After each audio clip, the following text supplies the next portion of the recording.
Story का और आपको यह बताने का कि क्या अब राम की सीख भी भूल रहा है हिंदुस्तान, और क्यों फिल्म बागवान पर रोने वालों को अगला वीडियो भी जरूर देखना चाहिए।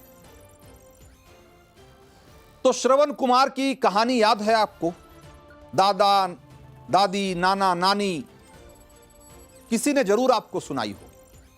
सावन के महीने में कावड़ की चर्चा होती है तो श्रवण कुमार भारत को जरूर याद आ जाते, इस देश को जरूर याद आ जाते। उन्हें याद कर कैसी छवि उमड़ती है आपके मन में? एक बेटा जिसने अपने कंधे पर कावड़ इसलिए उठाई ताकि उसमें बिठाकर अपने बुजुर्ग और लाचार मां बाप को तीर्थ यात्रा करवा सके। श्रवण भारत के दिल में उतर गए, मिसाल बन गए, आशीर्वाद बन गए कि बेटा हो तो श्रवण कुमार जैसा। लेकिन श्रवण कुमार की कहानी जिस अयोध्या से जुड़ती है, वहां से आज मन को झकझोर देने वाली, दिल को चीर देने वाली तस्वीर सामने आई, जो ये कहने को मजबूर कर रही है कि श्रवण कुमार की कसम अब मत खाना। ये 80 साल की उस बुजुर्ग महिला की कहानी है जिन्होंने आज अयोध्या के अस्पताल में दम तोड़ दिया। उन्हें सड़क किनारे लावारिस मरने के लिए छोड़ दिया गया था, और ऐसा करने वाला कोई और नहीं था, उनके अपने थे। घटना अयोध्या के किशुनदासपुर इलाके की। सीसीटीवी फुटेज 1 मिनट 22 सेकंड का है, इसको गौर से देखिए। इसको देखकर आपके रोंगटे खड़े हो जाए। इसमें दिख रहे ई रिक्शे पर इस बुजुर्ग महिला को जैसे फालतू सामान की तरह लाद कर लाया गया। भाई, सीसीटीवी में रात के लगभग 2 बजे का वक्त दिख रहा है। इस बुजुर्ग महिला को चादर समेत उठाकर एक युवक और युवती सड़क किनारे खाली जमीन पर लिटा देते हैं। बुजुर्ग महिला बेचारगी से दोनों हाथ जोड़ती भी है, शायद कह रही हो कि मुझे इस हाल में मत छोड़कर जाओ। लेकिन युवती उस पर चादर डालकर वहां से तुरंत निकल लेती। साथ ही एक दूसरी महिला भी दिखती, जो वापस आकर बुजुर्ग के चेहरे से चादर हटाती है और फिर उन्हें उसी हाल में छोड़कर चली जाती। बुजुर्ग महिला सुबह तक वहीं पड़ी रही। सुबह स्थानीय लोगों ने देखा तो पुलिस आई और बुजुर्ग महिला को अस्पताल में भर्ती करवाया गया, जहां कुछ ही घंटों के बाद उन्होंने दम तोड़ दिया। शायद उन्हें लगा होगा कि भाई अब अगर ये जीवन रह भी जाए तो किस काम का, और ऐसी जिंदगी जीकर भी क्या होगा। अगर उनके भीतर प्राण बचे भी होंगे कहीं, तो भी वो इस सदमे से निकल गए होंगे कि अब इस धरती पर रहकर भी क्या करना है। यह संयोग था कि मौके पर सीसीटीवी का कैमरा लगा हुआ था, जिसमें पूरी घटना कैद हो गई। वो चेहरे भी कैद हो गए जिन्होंने घिनौना काम किया था। उन्होंने तो मान लिया था कि बुजुर्ग महिला से छुटकारा पा लिया है, लेकिन उनकी मौत के बाद पुलिस घटनास्थल के आसपास के 100 से ज्यादा सीसीटीवी को खंगाल रही है। जिले के सभी ग्राम प्रधानों को और थानों को बुजुर्ग महिला की फोटो भेजकर उनकी पहचान कराने की कोशिश की जा रही है। बुजुर्ग महिला के पोस्टर और पंपलेट जगह जगह लगाए जा रहे हैं। सोशल मीडिया पर पहचान कराने की कोशिश हो रही।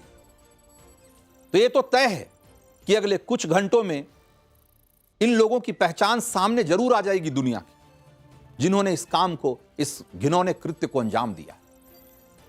बुजुर्ग महिला को जिस हालत में छोड़कर उनके घर वाले फरार हुए, उसे लेकर स्थानीय लोग भी बहुत गुस्से में हैं। लोग मांग कर रहे हैं कि पुलिस उन्हें ढूंढे और जरूरी कानूनी कार्रवाई करे, ताकि ऐसा अमानवीय काम करने वालों को उनके किए की सजा मिले। ये सुबह ये कारीगर आए, जब दुकान खोलने लगे तब उन्होंने देखा तो बताया, तो मैंने 100 नंबर पे फोन किया। उसके बाद पुलिस वाले क्या किए? पुलिस वाले आए तो बस उनको एम्बुलेंस वाले को फोन किए, तो एम्बुलेंस वाले आए, फिर लेके गए उनको इलाज करने के लिए। आपको क्या लगता है कि आज इतनी शर्मसार, इतनी मानवता को शर्मसार करने जो घटना हुई है, आप क्या कहेंगे इस पर? एक बुजुर्ग महिला को इस तरह छोड़ दिया। तो ये होना चाहिए, इसके चाहे जैसे जांच होना चाहिए, इसको सजा मिलनी चाहिए। तो वैसे मैं इस देश के हर बुजुर्ग को ये बताना चाहता हूं कि उनके अपने कानूनी अधिकार हैं। साल 2007 में बाकायदा कानून बन चुका है, जिसके मुताबिक संतान को माता पिता की देखभाल करना कानूनन अनिवार्य है। बुजुर्गों को उनके घर से जबरन नहीं निकाला जा सकता है। माता पिता को शारीरिक, मानसिक या आर्थिक तौर पर प्रताड़ित करना एक जुर्म है और सीनियर सिटीजन एक्ट 2007 के तहत इसमें कानूनी कार्रवाई होती और लापरवाही पर 3 महीने की जेल या 5,000 रुपए जुर्माना तक हो सकता है। देखभाल की शर्त पर दी गई संपत्ति वापस ली जा सकती है। ये सारे कानून हैं। सरकार भी पेंशन, स्वास्थ्य और सुरक्षा योजनाओं में बुजुर्गों को प्राथमिकता देती है। लेकिन ये कानूनी अधिकार तभी काम आते हैं जब परिवार और समाज नैतिक तौर पर बुजुर्गों के साथ खड़ा होता है, उन्हें भावनात्मक सहारा देता है, सम्मान देता है, सुरक्षा देता है। लेकिन जहां अयोध्या जैसे मामले हों, वहां क्या कहेंगे आप?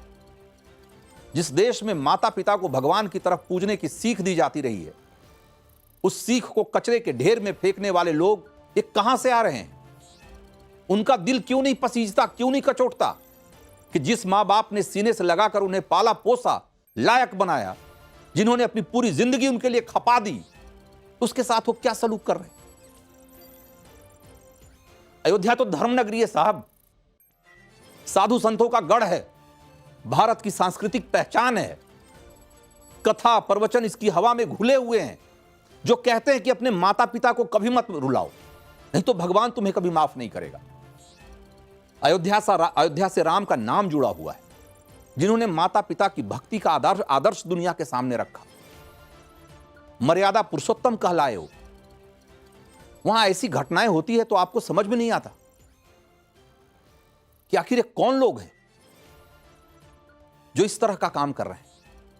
ये अयोध्या के नाम पर दाग लगाने वाला काम है। सवाल यह है कि क्या अब राम की धरती, राम की भूमि भी राम की मर्यादा और उनके आदर्शों को भूल रही?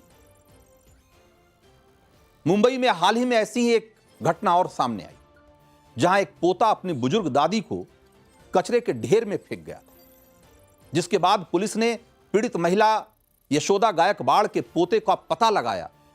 हालांकि अपनी सफाई में पोते ने कहा कि उसने दादी को कचरे में नहीं फेंका था, उनको घर से निकलने की आदत थी। लेकिन पुलिस की जांच में स्पष्ट हो गया कि पोता झूठ बोल रहा है। उसने ही दादी यशोदा को कूड़े के ढेर में फेंका था। अब जरा 3 दिन पहले यानी 22 जुलाई को वायरल हुए एक और वीडियो को देखिए। यह वीडियो भी यूपी का बताया जा रहा है, जिसमें एक बुजुर्ग महिला एक सोसाइटी के बाहर बदहवास हालत में मिली। इनका दर्द सुनिए, फिर आपको समझ में आएगा कि कलयुग में रिश्तों की हकीकत क्या से क्या हो गई।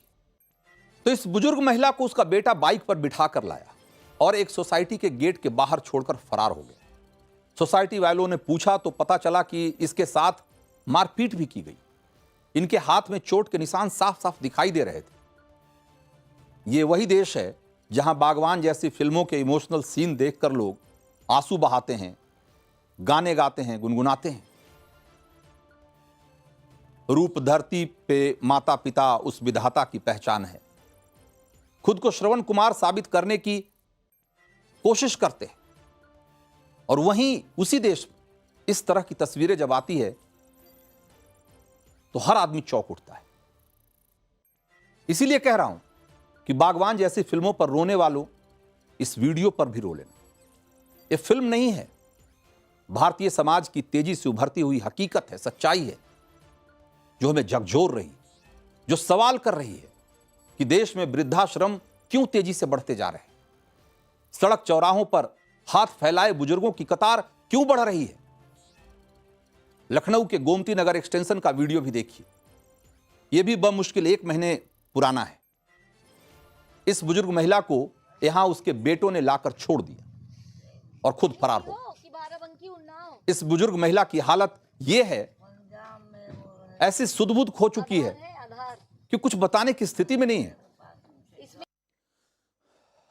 बाबा जी, तो राष्ट्रीय अपराध रिकॉर्ड ब्यूरो यानी कि एनसीआरबी की एक रिपोर्ट बताती है कि भारत में बुजुर्गों के खिलाफ अपराध, विशेष रूप से उपेक्षा और उन्हें लावारिस छोड़ने की घटनाएं भारत में तेजी से बढ़ रही।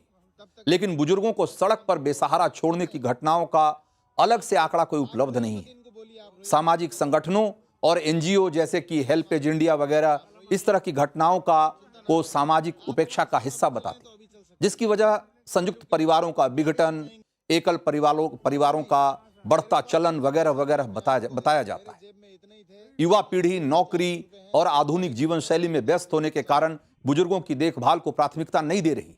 व्यक्तिगत स्वार्थ और आर्थिक परेशानियां भी इसकी वजह बताई जाती है, जो भारतीय समाज में बुजुर्गों के परंपरागत सम्मान की सोच पर एक तरीके से चोट की तरह है।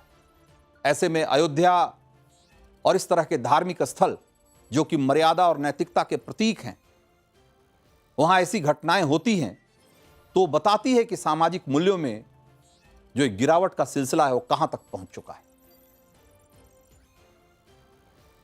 तो देश का मूड मीटर में वक्त है अगली स्टोरी का, और आपको यह दिखाने का कि चुनाव आयोग की वोटर वेरिफिकेशन